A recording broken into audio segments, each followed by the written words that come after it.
Are you a SafeMoon hodler? Or new to the SafeMoon, and just doing your own research on it?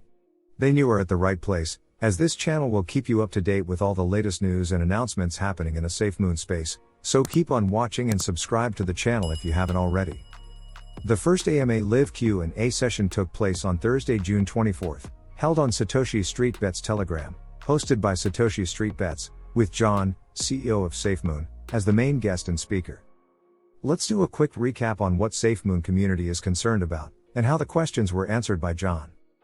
In the introduction, John was mentioning about a busy schedule of a SafeMoon team and hard work is in the process. Here is what he said.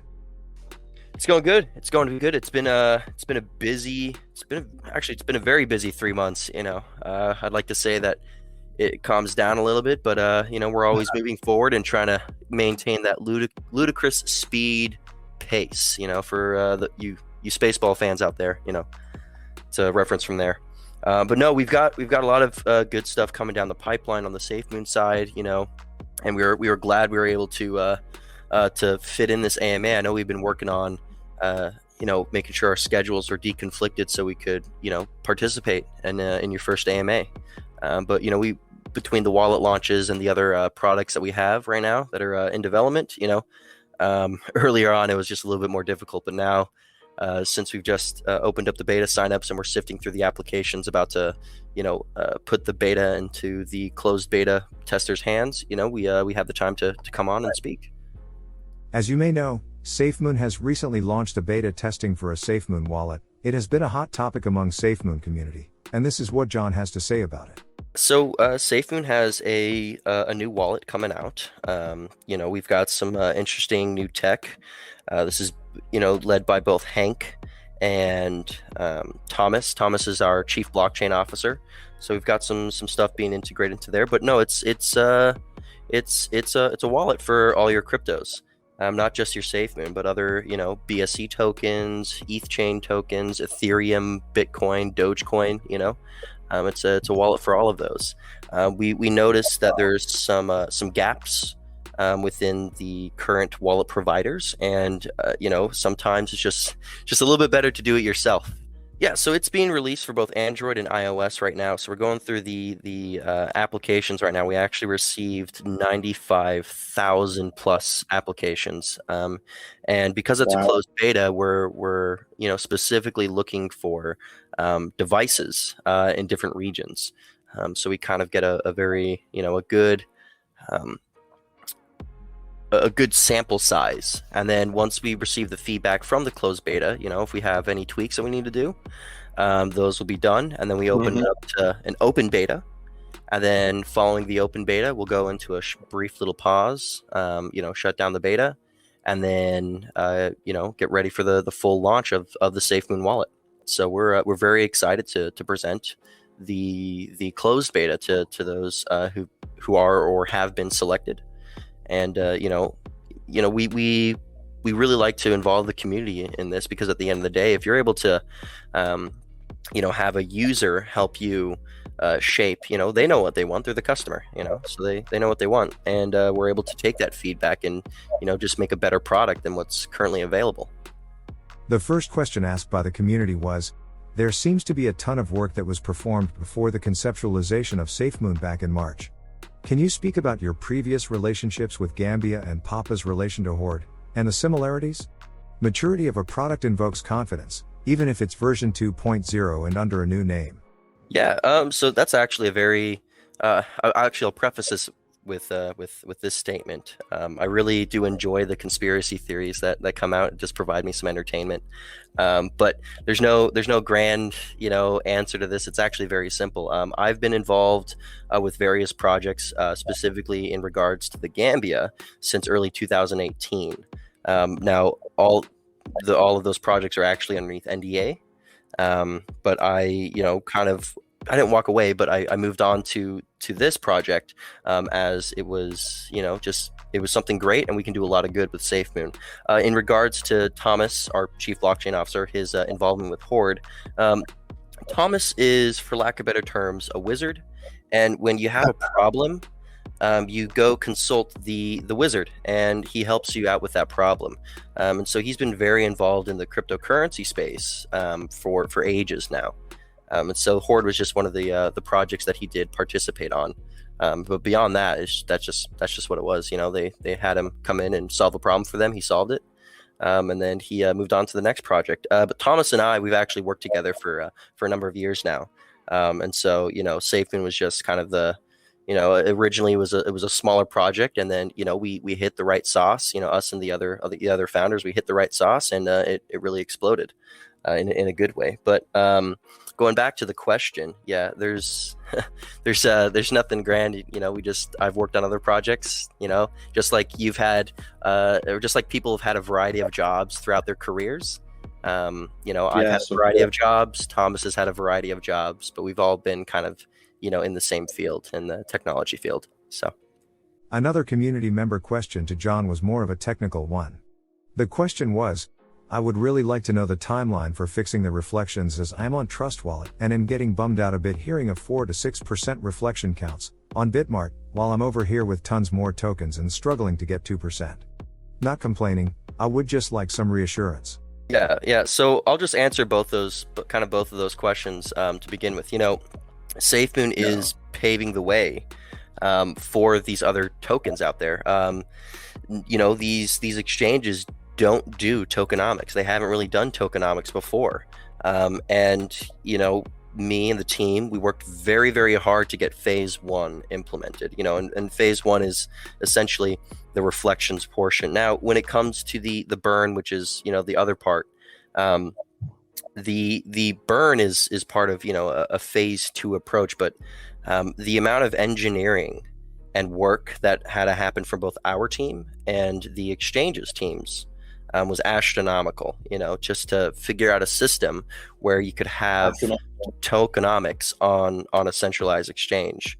And that was just from the technical side. Now the social side, the office politics, as you would say, side, there was also a lot of work that went into that as well. Now phase 2 is just, it's a lot of work, and it's actually a lot more work compared to phase 1. And so we currently have 3 solutions. While I can't comment on what those solutions are because it involves proprietary technology that we're developing in-house, we are working on a solution. But kind of taking it back a little bit, with the SafeMoon Wallet and the SafeMoon Exchange, we're going to have that system implemented.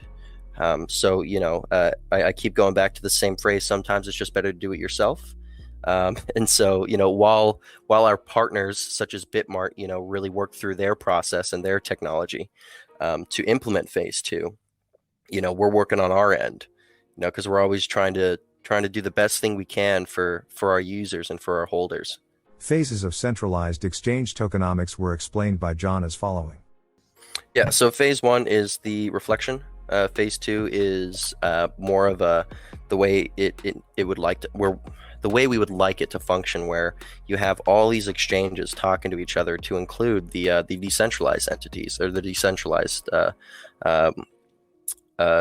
exchanges such as PancakeSwap, Uniswap, SushiSwap, stuff like that. So there's a lot of work that has to be done to get these things to talk to each other. Innovation takes time. What we've done with the wallet usually takes other companies a minimum of 6 months to do, and that's not even to getting a beta release. And that's we've done it in a fraction of that time. So we are moving as fast as humanly possible to work through all these. But again, we are the ones that paved the way for all these other tokens. We because of the actions that we took, you have these other tokens that were able to also take advantage of, a phase 1 tokenomic system. John said that SafeMoon paved way to other tokens' tokenomics on centralized exchanges, but he does not want to badmouth other coins or tokens. John stated that there was some fabricated toxicity, starting a war between SafeMoon and Doge, which makes him laugh because, as a fun fact, Thomas was involved with Doge mission to the moon, partnership with SpaceX and Geometric Energy Corporation to send Dogecoin to the literal moon.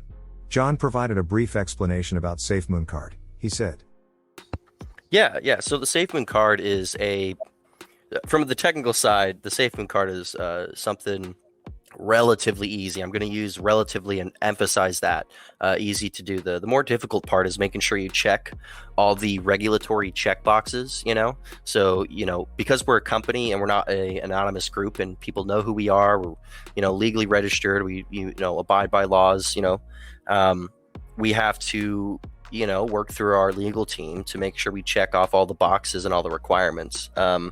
So the SafeMoon card, in a nutshell, is if you combine the tech side and the regulatory side, is a way for you to let's say we'll use Starbucks for an example. Walk into Starbucks and get yourself a just a coffee. You swipe your card, and what's actually being sent over is fiat. It's not actual SafeMoon. So what happens is essentially it's your SafeMoon being converted to fiat. You swipe it. At that time of swipe, the way it usually works is it's a straight transfer of the fiat value of the SafeMoon that you swipe. So it's a way for you to spend your SafeMoon. And one of the things that we looked at was, well, do we implement the 10%? And, based on the feedback that we received from our own community, the majority, the large majority said, the 10% fee on that doesn't make any sense.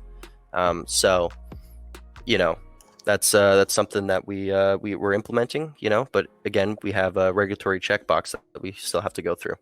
The next question, raised by the community was, please explain how we will get down to 100 meters supply. On what John has answered. Yes. So I will actually give a little bit of backstory. So where that number came from was, so our in-house wizard, chief blockchain officer, Thomas, he was discussing some mathematics with people, and he used the 100 million as a proposed number, just for math's sake. It wasn't an actual number, but we are working right now with our quantitative engineers regarding rates and burns and everything like that. But to sum it down, I'm not a quantitative engineer. I'm not even going to make the claim there. That's just a whole level of mathematics that I've never gone into. But the long story short, in order to get down to any supply number, whether it's 100 million, 100 billion, whatever the number is, it's based off of the volume and the trading volume. So the more trades that happen, the faster the burn. The less trades are happening, the slower the burn. It's an automated system, not automatic, but an automated system. We were a fair launch, so what that means is we had to, spend our own money in this process as well. So all the tokens that are in circulation are in circulation. There's no magical supply that can be made. I say that Thomas is a wizard, but that's even beyond his magic. The next question to John: what is the anticipated launch date for the Wallet and Simplex buy button? So just like with the card, it's a way to spend your SafeMoon. We're right now working on a variety of ways. Throughout this whole process, when the volume gets to a certain point, what we've experienced is Binance having issues, the Binance Smart Chain having issues. We've actually, we worked with them. We had a major crash caused by the demand of SafeMoon. Where a lot of their BSC nodes, so the Binance Smart Chain nodes, went down. Everything was safe. The beauty of blockchain is it's immutable. It's great. But people weren't able to get more BSC when I say BSC, BNB, BNB tokens in order to purchase SafeMoon. So the entrance was kind of blocked. The gate got broken, or the highway broke, and we only had one highway, and so that's been a problem that we've been fixing for a little bit of time now. Bridging the gap between all the different networks and all the different people out there is something that we majorly focused on, because we want people to be able to enter into SafeMoon and not just be limited, necessarily just to the Binance Smart Chain. And you could use the Simplex buy button as a proverbial bridge between fiat and SafeMoon. In regards to the wallet launch, well, we've got the beta that's going to be put into the hands of our closed beta testers here very, very soon. We've got 95,000 applications to go through, and we're looking for 500 people. So that's a very large number to go down, but we're moving at a ludicrous speed. throwing some more Spaceballs references there, but we're moving at a ludicrous speed to get that number down to 500. And we're right about to start distributing out the closed beta. Once we get that feedback, so just kind of like a timeline, a vague timeline on what's going on is, you start off with a closed beta. We had signups that took place. And those signups, it was essentially a way for us to, like, rather than us go to a firm or go to, out and just recruit 500 people, we opened it up to the community. And, we have to go through those applications. Once we go through those applications, we'll have the 500 people. They'll get the wallet in their hands. Following that, they'll provide feedback. We'll take that feedback, make any fixes, make any upgrades, make any, maybe change a few things around. Maybe they really hate the color, and the open beta, what gets released is a version based off of the feedback of the closed beta. So we release that out, into everyone's hands in the open beta format. And, we'll receive feedback from that. We'll make the revisions, we'll make the changes, a closed beta gives us a manageable sample size. To kind of, set the direction, and then an open beta then validates, the feedback that we got, and maybe brings up more feedback, Anyway, so once the open beta is complete, we will go ahead and shut down the open beta for, like a few days or so, depending on the feedback, and then following that, we'll release the full SafeMoon wallet. In regards to a specific date, there's one more milestone, one more checkpoint we have to hit internally before I can release that date. But I can tell you this: SafeMoon wallet is coming out very, very soon. For those of you who have been with SafeMoon since the beginning, #imminent. John has mentioned an important part about the wallet security in his comments. Security was one of the features that we looked into. And so we partnered with a really good encryption company. Okay, really good is it doesn't do it justice. It's significantly stronger in terms of encryption compared to what's available by other wallets. Up to this point, SafeMoon has seen tremendous progress both in development and in the community respectively. Could you provide a brief recap? John gave a detailed answer on that. He said, "We've made a lot of good progress. Wallet is coming out. #imminent. We have some other projects and we're bridging the gap between these ecosystems. We'll have some more information regarding some progress on our SafeMoon Sunday. We started off back in March. We had a timeline that we thought was correct, but the growth was astronomical, so we quickly redid the roadmap and we started to innovate. We started to work with exchanges. Following Bitmart, we have up to 17 to 18 exchanges, with 7 of them supporting Phase 1 tokenomics. We continue to grow. We are now at 2.3 million holders on Binance Smart Chain, which does not include centralized exchange users. SafeMoon Wallet is the rocket launch of the SafeMoon ecosystem, the SafeMoon platform. 3.5 months is rather difficult, but it's been a great and fun ride so far." The final question on the AMA session to John was as following: Did you ever had imagined in your wildest dreams when you first launched SafeMoon that it would get into this level of success this quickly? John replied to the community was: "In terms of growth, we've expected this growth, but we did not expect it in 3 months. We felt like we're on a rocket, and we are moving at ludicrous speed. One of the things we discovered about ourselves is we're actually able to move at ludicrous speed. One of our ethos is do it faster, do it better, do good. We want to move at ludicrous while also maintaining a sustainable pace of progress. Quality over quantity." To wrap the session up, John announced that Hank has been promoted to Chief Technology Officer, filling Thomas's previous position as Thomas was promoted to Chief Blockchain Officer. Huge announcement planned for this week on SafeMoon Sunday, June 27th, so stay tuned as we will keep you updated on how it goes. What are your thoughts on this Q&A session with John? Were your question answered? If not, leave your comment below. What question would you ask John in the next Q&A? If you want to learn more about SafeMoon, watch this video next and see you on the channel.